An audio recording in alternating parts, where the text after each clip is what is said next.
ক্ষমতায় গেছে 2 দিন, তারা বলে যে সমঝোতার ভিত্তিতে চাঁদাবাজি, এটা এরা চাঁদাবাজি চোখে দেখে না। কিসের চোখে দেখেন?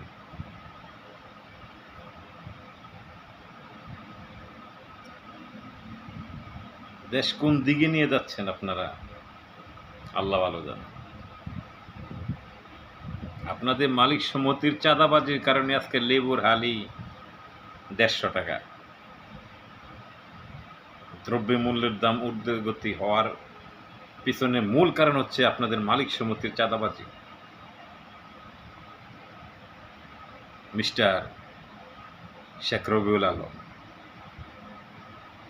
আপনি যাকে সমঝোতা চাঁদাবাজি বলছেন, সমঝোতার ভিত্তিতে, এই সমঝোতার কারণে দ্রব্যমূল্যের দাম বাড়ে।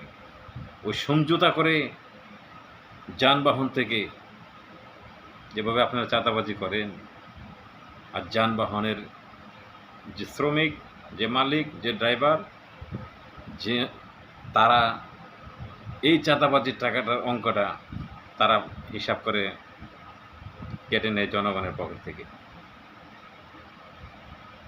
দিন শেষে আপনারা ঠিকই আছেন, জনগণই বোদাই হয়ে গেছে আপনাদের কাছে।